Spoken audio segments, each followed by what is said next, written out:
আসসালামু আলাইকুম বন্ধুগণ, কেমন আছেন সবাই? আশা করি সবাই ভালো আছেন। আমিও আলহামদুলিল্লাহ আল্লাহর রহমতে ভালো আছি। তো আজকে আপনাদের সামনে সূরা আন-নাবার 1 থেকে 6 নম্বর ইতিপূর্বে আলোচনা করা হয়ে গেছে, চাইলে আপনারা ভিডিওটা দেখতে পারেন। এরপরে আল্লাহ তাআলা সূরা আন-নাবা বা মহাসংবাদ, যেই সূরার প্রথম টাইটেল দিয়ে শুরু করেছেন, তো সেই সূরার মধ্যে আমরা কী শিক্ষা নিতে পারি এবং আমাদের চরিত্রটাকে, আমাদের আমলটাকে ঠিক করে সেই এক আল্লাহর, এক সৃষ্টিকর্তার, এক রহমতের, এক রহিম এর নিকট্য লাভ করতে পারি, সেই দিকে বিশেষভাবে নজর দেব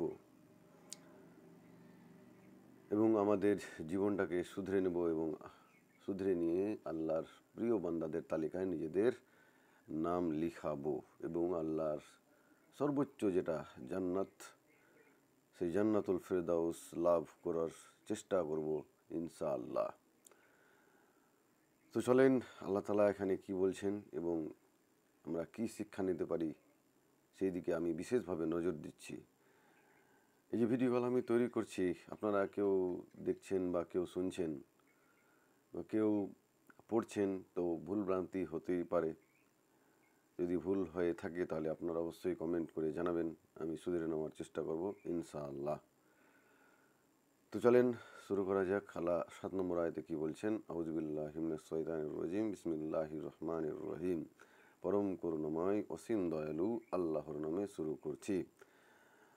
ওয়াল জিবালে আওতাদান, এবং পর্বতসমূহকে পেরেক স্বরূপ সৃষ্টি করিনি।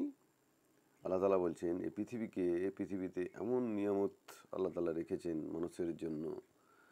এই পৃথিবীটাকে এমনি এমনি সৃষ্টি করে দেওয়া হয়নি, এটাকে এই সৌরজগতের একটা আদর্শ জায়গায় রাখা হয়েছে যাতে করে অধিক হিট না হয়ে যায় এবং অধিক বরফে আবরণ ঢেকে না যায়। তো আল্লাহ তাআলা এই পৃথিবীটাকে একবারে মানুষের অনুকূল করে সৃষ্টি করেছেন, জিনদের অনুকূল করে সৃষ্টি করেছেন, যাতে করে তার সৃষ্টি ভালোভাবে এই পৃথিবীতে থাকতে পারে। নতুবা দেখেন, এই পৃথিবী ছাড়া অন্যান্য গ্রহগুলো যে আছে আমাদের সৌরজগতে, আমাদের সোলার সিস্টেমে, সেগুলো কীভাবে আছে, সেখানকার পরিবেশ কেমন, আর এই পৃথিবীর পরিবেশটা কেমন একবার চিন্তা করে দেখেন।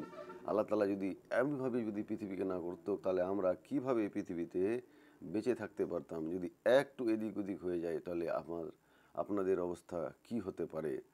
তা আল্লাহ তাআলা বলছেন এখানে কি, আল্লাহ তাআলা এই পৃথিবীর একটা ভৌগোলিক একটা কি বলছেন, একটা এখানে একটা তথ্য দিচ্ছেন যে এই পৃথিবীর পর্বতগুলোকে পেরেক স্বরূপ গাঁথে দেওয়া হয়েছে, যাতে করে কোনো কিছু এর পৃথিবীটা হিলে দুলে না যায়।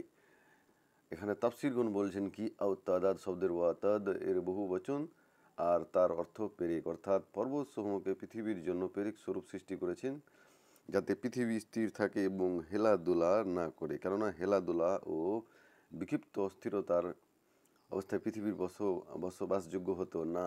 এই হেলে দুলে যদি থাকতো, সবসময় যদি হিলতেই থাকতো, তাহলে মানুষ এই পৃথিবীতে টিকতে পারতো না বা থাকতে পারতো না বা কিছুই করতে পারতো না, মানে অস্তিত্ব থাকতো না। প্রকাশ থাকে যে ভূগর্ভে কিলোক বা পেরেকের মতোই পর্বতমালার মূল বা শিকড় গাঁড়া আছে, যা ভূপৃষ্ঠের উচ্চতা থেকে প্রায় 10 থেকে 15 গুণ বেশি দীর্ঘ।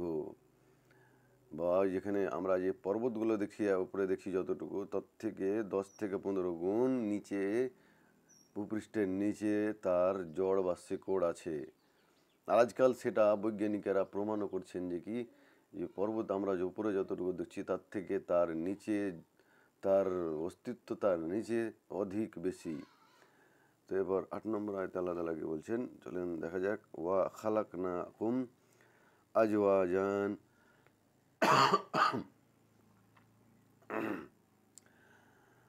বলছেন ওয়া খালাকনাকুম আজওয়াজান, আর আমি তোমাদেরকে সৃষ্টি করেছি জোড়ায় জোড়ায়। আল্লাহ তাআলা বলছেন যে আমি মানুষকে সৃষ্টি করেছি জোড়ায় জোড়ায়, বা প্রত্যেক জীবকে আল্লাহ তাআলা কী করেছেন, সৃষ্টি করেছেন জোড়ায় জোড়ায়, যাতে করে পৃথিবীতে তাদের অস্তিত্ব টিকে থাকে। যাতে তাদের অস্তিত্ব হারিয়ে না যায়। কিন্তু জীবজন্তুর অস্তিত্ব দেখেন অনেক কিছু হারিয়ে গেছে, অনেক অনেক জীব এই পৃথিবী থেকে এসেছিল, পৃথিবী থেকে চলে গেছে, তাদের অস্তিত্ব নাই। কিন্তু আল্লাহ তালা এই মানুষ সমাজকে যখনই সৃষ্টি করেছেন, জোড়ায় সৃষ্টি করেছেন এবং কিয়ামত পর্যন্ত মানব থাকবেই, মানব সমাজ থাকবেই। আর আল্লাহ তালা কি বলছেন, তাদেরকে জোড়ায় জোড়ায় সৃষ্টি করা হয়েছে। তাফসীরগণ কি বলছেন যে পুরুষ ও স্ত্রী, নর ও নারী অথবা আজওয়াজ এর অর্থ হলো নানা ধরনের ধরন ও রং, অর্থাৎ তিনি বিচিত্র ধরনের আকার আকৃতি ও রঙে বর্ণ সৃষ্টি করেছেন। সুশ্রী কুশ্রী, লম্বা বেটে, গৌরবর্ণ, কৃষ্ণ ইত্যাদি সৃষ্টি করেছেন। আর এই যে আমাদের আল্লাহ তালা যে সৃষ্টি করেছেন বিভিন্ন রকমের, কাউকে কালো করেছেন, কাউকে সাদা করেছেন, কাউকে শ্যামলা, কাউকে একটু কালচে, কাউকে একটু ধলচে। এই যে রং আকৃতি আর মানুষের চেহারা যে দিয়েছেন যাতে করে মানুষ একে অপরকে চিনতে পারে, এটা না যে সে আমার থেকে সুন্দর, সে আমার থেকে কুৎসিত, সে আমার থেকে ভালো, সে আমার থেকে খারাপ।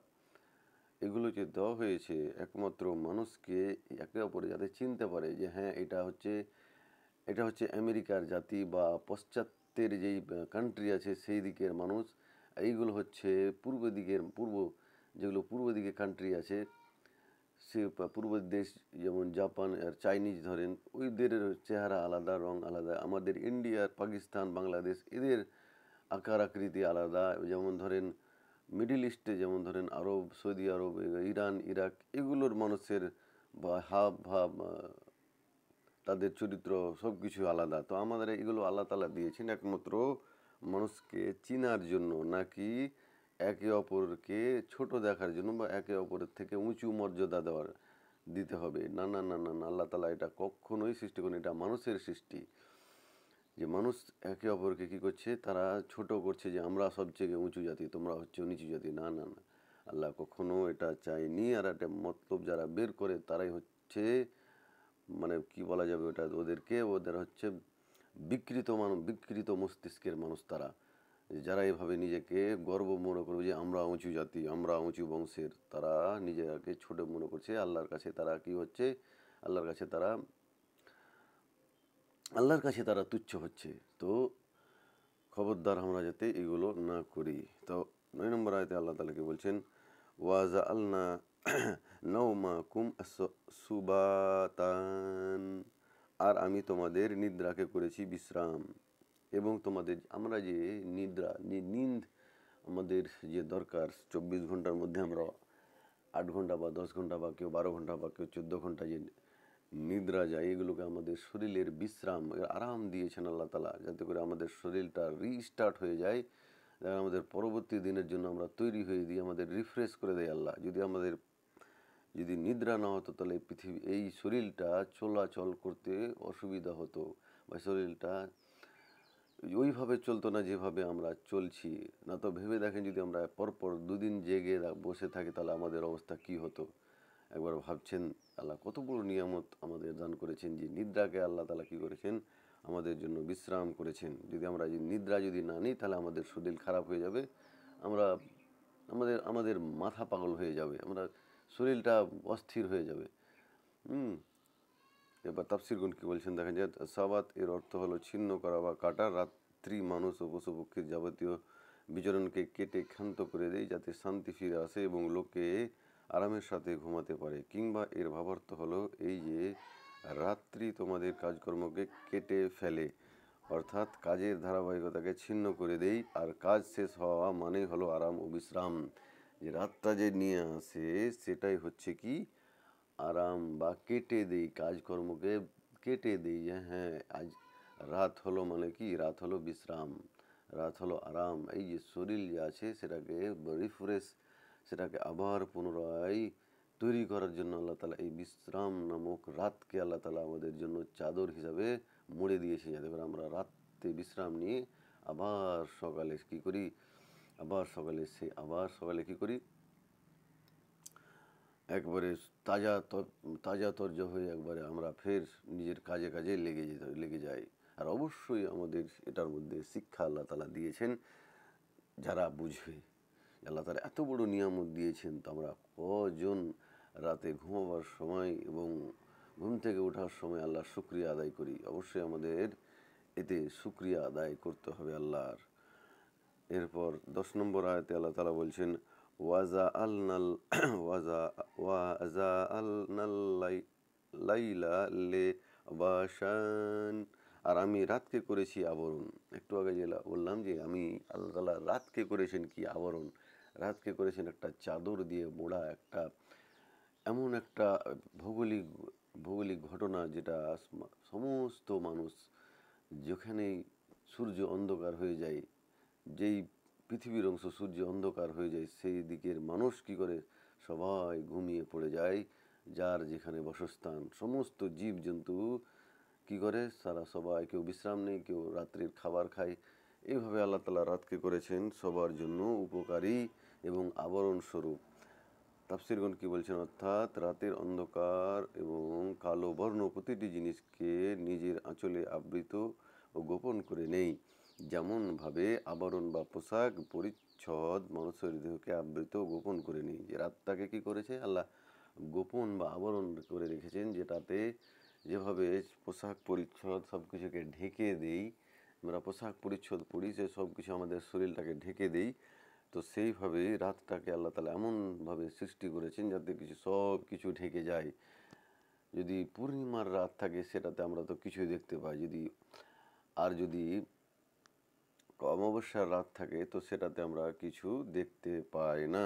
এমনকি আমাদের হাতটাও যদি আমরা অন্ধকারের মধ্যে দাঁড়াই তবুও আমরা দেখতে পাই না। তো এটা হচ্ছে আবরণ, যা আল্লাহ তাআলা বলছেন এই সূরার এই আয়াতের, সূরা আন-নাবার আয়াত নম্বর 10-এর মধ্যে। তো 11 নম্বর আয়াতে আল্লাহ তাআলা বলছেন ওয়াজা আল নান নাহারা মাআশান, আর আমি দিনকে করেছি জীবিকা অর্জনের সময়।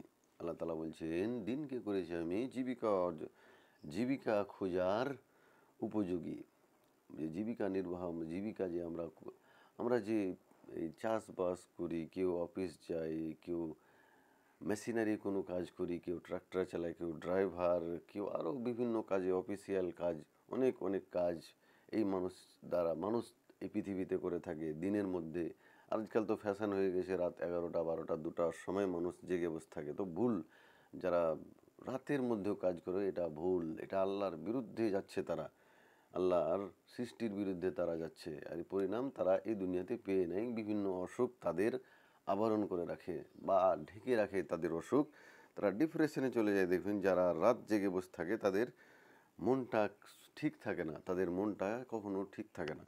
তো আল্লাহ তাআলা রাতকে করেছেন কি আবরণ স্বরূপ, যাতে করে মানুষ কি করে শুয়ে পড়ে, আর দিনকে করেছেন জীবিকা অর্জনের একটা মাধ্যম, যে দিনে সকল মানুষ কী করবে তার জীবিকা অর্জন করার জন্য ছড়িয়ে পড়বে। আর অবশ্যই আল্লাহ যে আমাদের 5 ওয়াক্ত নামাজ দিয়েছেন সেটাকে অবশ্যই মাথায় রেখে আমাদের কাজটা করতে হবে।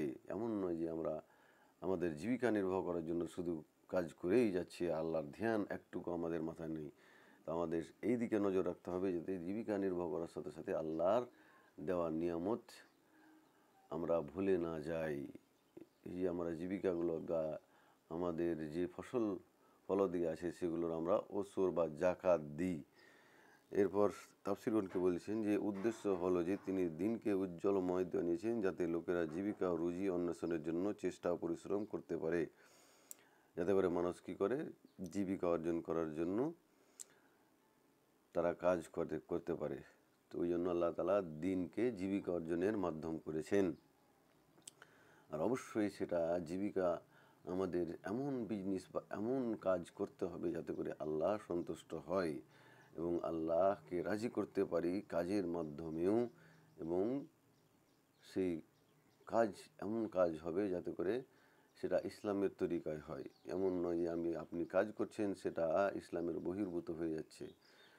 অবশ্যই সেই কাজটা যাতে হালাল হয় ওইদিকেও আমাদের বিশেষভাবে নজর দিতে হবে।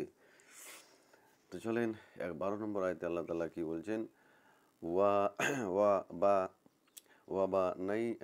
ওয়াবানাইনা ফাওকাহুম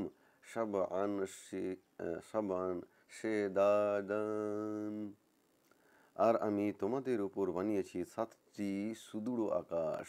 সুবহানাল্লাহ। আজ বিজ্ঞান প্রমাণ করতে পারেনি যে এই এই যে আসমান আমাদের মাথার উপরে আছে, তো এই যে আসমানটা কত উঁচু, বা এখানে কি আছে বা কত উঁচুতে আছে, এটার সীমানা কোথায়, তো বিজ্ঞানীরা বলছে এটা হচ্ছে মহাশূন্য। আপনারা যতই উপরে দেখবেন মহাশূন্য আছে। আর ওগুলোতে তারা বা গ্যালাক্সি বা গ্যালাক্সি, যেগুলো তারার কতগুলো গুচ্ছ, তারার গুচ্ছ, বা আমরা মিল্কি ওয়ে গ্যালাক্সিতে বসবাস করি। তো এরকম হাজার হাজার কোটি কোটি গ্যালাক্সি এই আসমানের নিচেই আছে। তো আল্লাহ তালা কি বলছেন যে এক আসমান নয়, 7 আসমান আল্লাহ তালা পরপর সৃষ্টি করেছেন। যেটা বিজ্ঞানীরা তো প্রথম আসমানও এখনো পর্যন্ত আবিষ্কার করতে পারেনি। তো বিজ্ঞানকে বোঝার জন্য কোরআনকে প্রয়োজন হবে না। হুম কোরআনকে বোঝার জন্য বিজ্ঞানের প্রয়োজন। বিজ্ঞান যত উন্নত হবে, কোরআনকে বোঝা তত সহজ হবে। তো এখনও কোরআনে বলেছেন আল্লাহ তালা যে 7 আসমান আছে। তো অবশ্যই আমরা এটা বিশ্বাস করি, সমস্ত মুসলমান বিশ্বাস করে যে আল্লাহ তালা এই 7টি আসমান পরপরভাবে সৃষ্টি করেছেন। আর সেটা বিজ্ঞান একদিন প্রমাণ করবে, ইনশাআল্লাহ আশা করা যায়।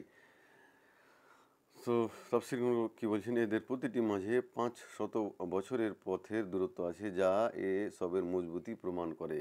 যে এক এক আসমানের দূরত্ব 500 বছর হতে পারে, সেটা 1 কিলোমিটার বা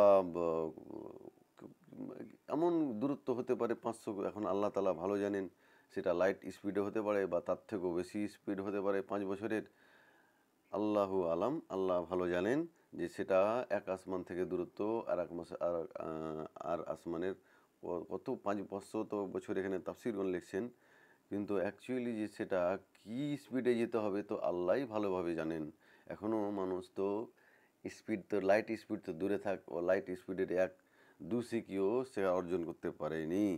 আল্লাহ তালা বলছেন যখন যে 7 আসমান আছে, তো অবশ্যই 7 আসমান আল্লাহ তালা সৃষ্টি করেছেন, আর আমরা এটা বিশ্বাস করব ইনশাআল্লাহ। তো এরপরে 13 নম্বর আয়াতে আল্লাহ তালা বলছেন ওয়াজা আলনা সেরা জাউ ওয়াহা হা সেরা জাউ ওয়াহা আজান, আর আমি সৃষ্টি করেছি উজ্জ্বল একটি প্রদীপ। আল্লাহ তালা বলছেন এবং সৃষ্টি করেছি একটি প্রদীপ্ত প্রদীপ, সূর্যের কথা বলা হয়েছে। আল্লাহ তালা বলছেন আমি একটা সৃষ্টি করেছি উজ্জ্বল প্রদীপ বা উজ্জ্বল নক্ষত্র। যখন আমরা সকালে যেই পূর্ব দিকে উদিত হয় যেই তারাটা বা যেই সূর্য আমরা যেটাকে নাম দিয়েছি, সেই তারা আল্লাহ তালা সৃষ্টি করেছেন কিসের জন্য? এই পৃথিবীটাকে পরিচালনা করার জন্য, আমরা যাতে সেখানে উপকার পাই। সমস্ত গ্রহ এই সূর্যের চারিদিকেই ঘুরছে। যতটি 8টা গ্রহ আছে সবটি গ্রহ কী করছে? সূর্যের চারিদিকে পরিক্রমা করছে।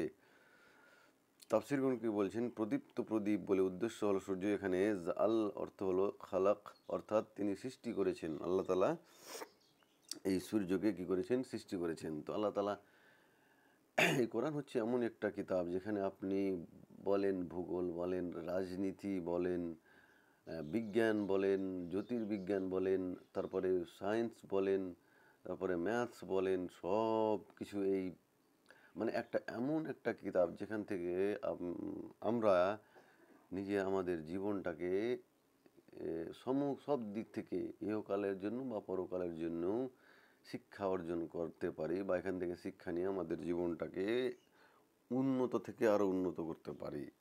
তো এই হচ্ছে আমাদের কোরআন, আমাদের সবার কোরআন, প্রত্যেক মানুষের কোরআন, হোক সে হিন্দু মুসলমান, হোক সে খ্রিস্টান জৈন বৌদ্ধ। তো এই 7 থেকে 13 নম্বর আয়াতের মানে এবং তাফসীর, ভিডিওটা ভালো লাগে অবশ্যই বন্ধুদের সাথে শেয়ার করে চ্যানেলটাকে সাবস্ক্রাইব করবেন, ফলো করে নেবেন এবং বেল আইকনটা দাবিয়ে দেবেন পরবর্তী ভিডিও পাওয়ার জন্য। আসসালামু আলাইকুম, ভালো থাকেন সবাই, সুস্থ থাকেন সবাই।